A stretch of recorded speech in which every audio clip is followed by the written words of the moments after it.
Hello and welcome to the Property Management Show. I'm your host, Alex Osenenko.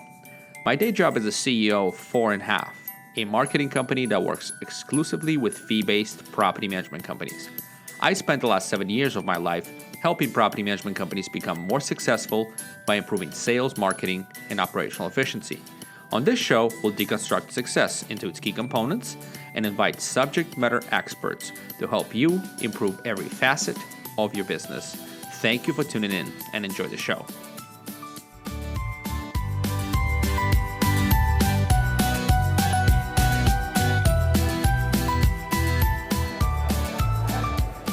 Hey, welcome to the show. We're at National NARPM Conference in Maui. It's really great to be here, and I have a co-host and few guests to introduce. And our topic today is going to be interesting. We're going to talk about state of the industry, and then we'll dive in some of the more specific questions on how small to mid-size entrepreneurs can compete in this space within the next 5 years. So let me talk about my guests real quick. Jordan Muela is my co-host. He's the CEO of Lead Simple. Happy to be here. My person to my right is none other but Michael Monteiro. He's CEO of Buildium. Hey, Alex. Thank you for making it here. Really appreciate your time. And then last but not least, Andrew Propst, CEO of HomeRiver and past National NARPM President. Thanks for having me, Alex. Honored for you to have joined us. Thank you. Honored to be here. Thank you, sir. So let's open up right off the bat with a tough question, okay? And we hear this a lot at the conference, so I think let's just bring some clarity into this question here. So at this stage, there's been lots of outside capital flowing into the industry. How do you think, and we'll start with Michael, how do you think this shift will affect the competitive abilities of the small to mid-sized entrepreneurs in the next 5 years? And I thought you were going to start by asking me where I was from. That's a nice softball question. No pleasantries. Get right into it.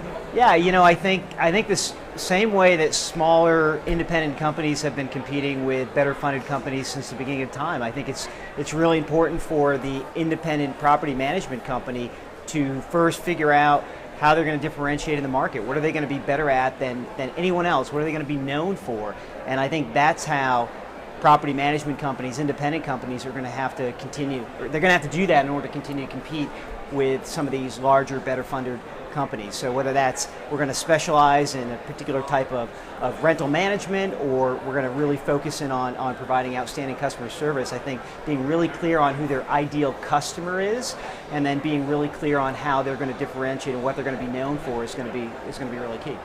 Got you. Andy, do you have a take on it? Yeah, I think I agree with what you're saying, of course. Having their own story. I think with the larger companies, the story kind of gets lost.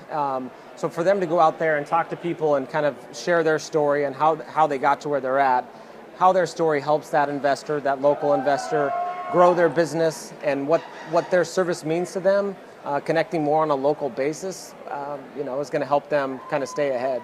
But it's a valid question. I mean, there's a lot of that stuff happening right now. So those companies have to really try to find that identity and then get that message out there. So we're hearing doubling down on niche, on brand. Follow up that for you guys personally. I know that both of you guys run companies where branding is a priority. Was branding a priority for you guys from day one, or was that something that you grew into over time? How did the evolution of your thought about brand evolve? Well, to me, branding was a priority day one, just because I kind of have a personality that I really care what people think about me, and I really couldn't differentiate my brand from me as a person. Sure. So, we looked at our mission statement and we said, what does our brand represent? And we wanted to represent what our mission statement represented. So my mission statement is basically my own. Our mission statement is my own mission statement. I wanted to be able to portray that same brand message through our brand. And our brand isn't our logo or something like that. It's basically how the public perceives us, right, and what we do. So I want that to be a good message, just like I'm sure you guys too. And 4.5 is a great partner to help us have that message.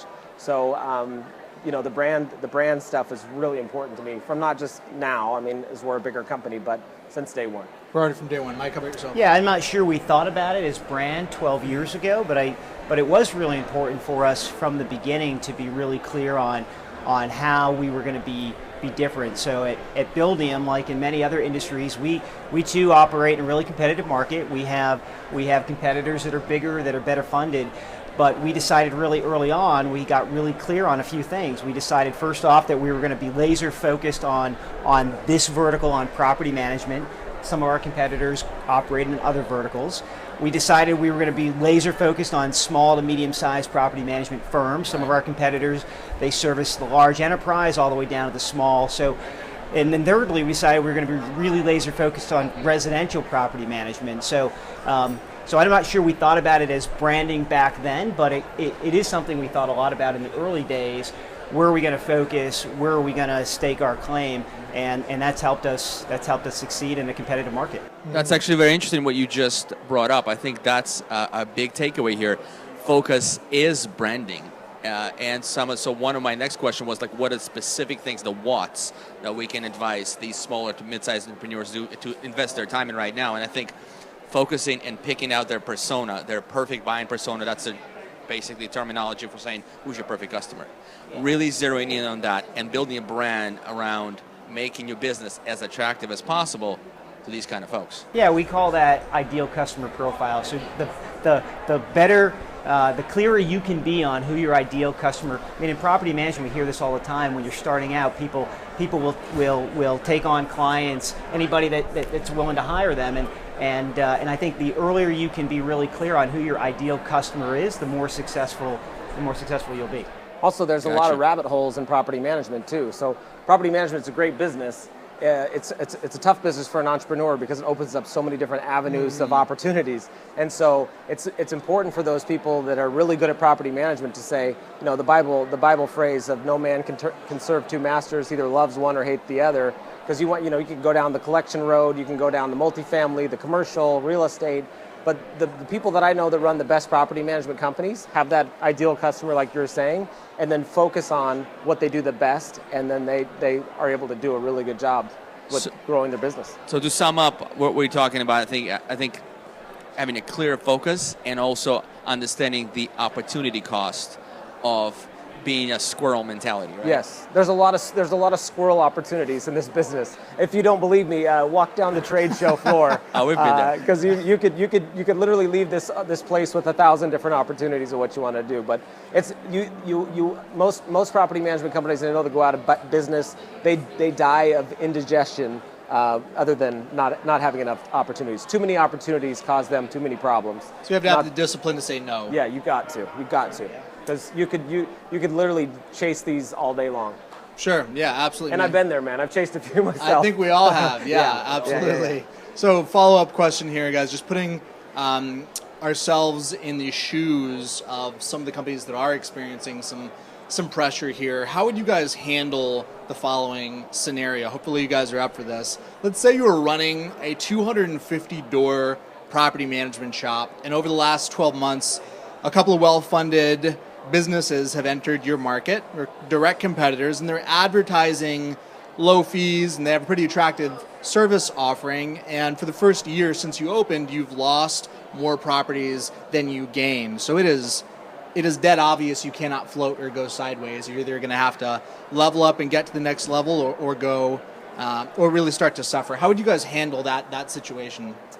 Well, I mean, this is a great question because this is happening all over the country. I mean, right now in property managementville, the real estate market has caused a bit of an issue for property managers to grow because a lot of their properties are being sold. All the properties that are going on the market for sale are selling, so gives a more of a challenge for property managers to grow their business, unlike 2008, 2009, 2010, where nobody could sell and everybody was handing over thousands and thousands of doors. So you might have to take an opportunity to kind of rebrand yourself and take a look at the opportunities that are out there, because there are opportunities. In 2009, our company shifted. We saw that the market was going to end up like it is today, and we said we need to focus more on multifamily. Right. So the multifamily market right now is exploding. It's blowing up. So if you have a really good property or single family business, there's no reason why you can't make that shift with a company like Buildium. To multifamily and take advantage of some of those areas. But those things are out there, those opportunities are out there, but I would strongly recommend not doing the same thing over and over and over again. That there are a lot of opportunities out there. Identify which one is going to make the most sense for you to grow your business. but it's a real live issue that a lot of these smaller property management companies are looking at right now. So big changes, not incremental changes, is what I'm hearing. Well, I'm kind of a big change guy, and that's one of my problems, right? Yeah, I mean, you know, that's me. I like to make those big changes, you know, shock value changes, I guess. But for some people, maybe smaller changes might make a difference. But there's some things that are hard to control, like the market. Sure. Michael, what is your take on it? I'm curious to see from your perspective, how would you approach this issue? Yeah, I mean, I think diversification is certainly one thing that you could do in order to continue to grow. I think, not to sound repetitive, but I think it comes back to getting really clear on what you're going to do better than anyone else, and staking your claim. Yeah. Leaning into the things that you can do that larger player can't do as well as you. That's where local knowledge comes into play. You talked about being able to tell a really compelling story. Yeah. I think it's an opportunity for you, if you haven't done that, to answer some really basic questions about your company. Things like, why do we even exist? What's our mission or purpose?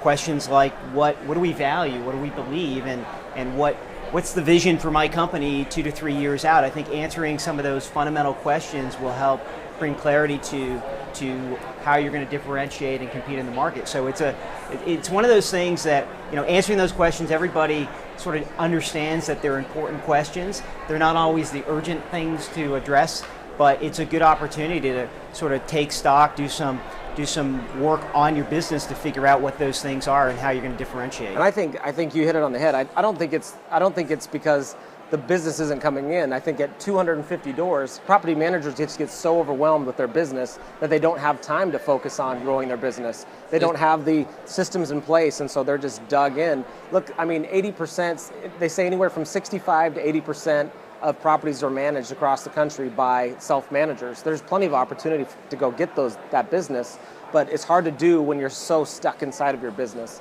So you've got to get those systems in place. You've got to get the right people on board. And once you can do that, then, man, in this business, as far as I'm concerned, growing your company is the easiest thing in the world. Managing the growth is where it's difficult. Yeah, no, you're right. I often say that it's easy to start a property management business. In many states, you don't even need a licensure, but right. it's really hard to grow. And yeah, with what we're doing at HomeRiver right now, it's like we find these people that are on these 200 to 500 doors that are kind of stuck, not sure. We kind of come in, help them with the stuff that are dragging them down, give down into the whirlwind, and giving them the resources to kind of grow, focus back on growing the business on systems and not stuck in the day-to-day, which is so easy to do in this business. I think the nail on the head. I mean, I did this in my presentation today, yesterday. Was it today or yesterday? I can't remember. Working. All the days just kind of run together in Hawaii. It's Maui. Exactly. It's Maui, and it's very, very intense. Yeah. This is a very well-attended conference. And by the way, folks, you're listening. If you're not a NARPM member, you should really consider this is the ultimate mastermind of the industry. But let me just kind of put tighten this up here. Working on the business, I think, is kind of foundational first. Even building a brand, even identifying your client persona. If you're managing your own portfolio of properties, and just so you can make more money yourself, it's probably a good idea for not do that, instead reinvest, because the opportunity time of you spending 60% of the time to manage your own portfolio is the growth of your company, the ability of your company to compete effectively. So things like that, making sure owner statements go on time, that's not the CEO job, all right? That's the job of a quality accounting manager. Right, but I mean, as you see in these conferences, all these CEOs or people running their business, they have to run off into the corner to send out owner statements and stuff like that. Where property managers in general, and not to offend anybody, but we're all control freaks, and it's hard to let that stuff go. And that's some of the reasons why you hit that 250 to 400 property range, and it's like, I can't let it go, and so it's hard to grow past that number. Talking about branding, Andy, this is like, Michael just walked in here, and those of us who are watching the video, his T-shirt says "Control Freak." That's right. I mean, he knows his client. Yes, doesn't he? He's honest about it. I didn't even see that, but it's something I've said in my speeches for a long time. Is like, these are control freaks, and it gets a big laugh every time because they all know it's true. Yeah, there's a great book called E-Myth. It stands for Entrepreneurial Myth. Yeah. And Gruber, right? Michael Gruber. Yeah, Foundational. and in that book he talks about the trap that so many folks, Sure. entrepreneurs, fall into, where they don't take the time to operationalize parts of their business, so consequently they can never get out of thinking strategically about their business, and they're doing all the sending out the statements, they're reconciling the accounts, they're collecting the rent because they didn't take the time to operationalize the business, and that's a pitfall that a lot of entrepreneurs fall into. Yeah, E-Myth was a foundational book when I read it for me, and it's one of the first real business systems how-to books that I've come across, and I highly recommend it to the audience to get acquainted with E-Myth. It's a big following, it's beyond the book right now. There's coaches and all that stuff. So Jordan, did we want to take a question from the audience, or do we go into this hard question next? Actually, I have a hard question prepared. Great. This is what most people get wrong. Right. This is the one where everybody stumbles. We're talking about, work on the business. Stop doing work, that means less. Start doing work that means more. But to do that, what do you need? Great culture. You need a culture. You need a team. There's just no ways about it. So what are your, maybe some specific, advice on how to, build your team? I mean, I know, Andy, you have an incredible culture in your organization, so you've lived it, and Buildium has always been very impressive in terms of how engaged your employees are. So any advice you can share with our audience? Well, I mean, I could talk about culture all day long. It's not just one of those things that is important. In my mind, it's the only thing that really matters into your business. It's culture comes from the word cult, which in religious terms isn't a great word, but really, what is it? Are you building something where you have people that will follow you no matter where you go because of the example and the foundation that you've built? And if you can build a culture of trust in your organization, then you can let those things go as an operator. And when you let those things go, one of my favorite things that I tell my management team, I have a management team back home, the less you control, the more you can do. And I really think that's true. The more you can get off and give people things to do, get things off of your plate, then they can really focus more on the important and not the urgent. So, building a culture of trust by showing first, in my opinion, showing first that you trust the employee, not expecting trust back, showing that you can trust them and then they trust you back, really kind of frees up your time, and getting them on a career path, and understanding their goals and priorities and figuring out a way to help them get there really breeds a foundation of trust. And you'll find your loyal coworkers will break through a wall for your company. And quite frankly, when we have a good month or bad month, or something happens great in our business financially, that stuff is great. But when you help an employee kind of see a dream and reach a dream, there's nothing that feels better to me than that. That's like the tip of the feel good. I get a little tinkle talking about it right now, but. Really being able to help them get to where they need to be is where the true joy comes in owning a business, and then they feel, obligated to reciprocate. So, golden rule. So, Michael, what is your take on it? Yeah, culture? well, culture is one of those words, mythical words that means so many different things to so many different people. Some people hear culture, they think about beer fridges and ping pong and foosball tables, free lunches, that sort of thing if you come from the tech world. But for me, to make it more tangible, it starts with you really thinking about what kind of an environment do you want to create for your employees? What kind of workplace do you want to create? So at Buildium, we decided really early on that we wanted to build a company that could stand the test of time, and in order to do that, we knew we had to answer some of those foundational questions I talked about earlier. Why do we exist as a company? What's our purpose? Right. What do we believe? What are our values? And what does the company look like? What's the vision? What does it look like in the next 3 to 5 years? And so in 2012, 8 years into our company history, we spent time answering those questions and describing what does Buildium look like. And part of what we described is what is the employee experience that we want to create. And in doing that, it got a lot more tangible, a lot clearer for us. And so that's my advice, is to really think about what does your property management business look like the next 3 to 5 years. What does it look like in terms of revenue? What does it look like in terms of your ideal customer? What does it look like in terms of the kind of employee experience you want to create? Use words, describe it, and then be really deliberate about it. That's the other thing I would say, is that every company has a culture. That's right. Whether you're deliberate about it or not, and so the best cultures are ones where the founders are really deliberate about what kind of culture they want to create. So you have to be deliberate. Otherwise, the culture will just sort of grow organically on its own. It may or may not be the kind of culture you want. Yeah, and it will be hard to make a shift when you can't. things It's take a impossible life to of their change own. it. Yeah, so you're gonna have to make some key staffing Impossible changes. to change? Those are some bold words. I You think stand by that? I think it is. I mean, I think you can make a bunch of large changes, but culture has a funny way of attaching itself to the least common denominator.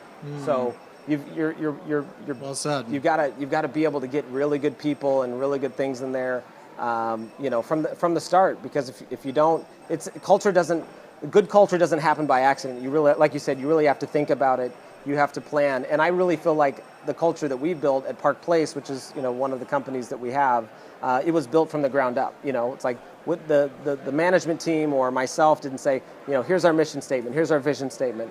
We all got in a room, we put it together. That way you don't have to sell it. It's coming from them, they own it. And those things are all, like you were saying, all those things are really important. But I think it's mostly important to be able to have the rank and file contribute to that and make it special. I even have we read our statements every morning in our morning meeting, but even at my house I have a family mission statement that my 5-year-old repeats every Monday at family home evening. So it's pretty impressive. It's pretty impressive. Do you do performance reviews with your 5-year-old?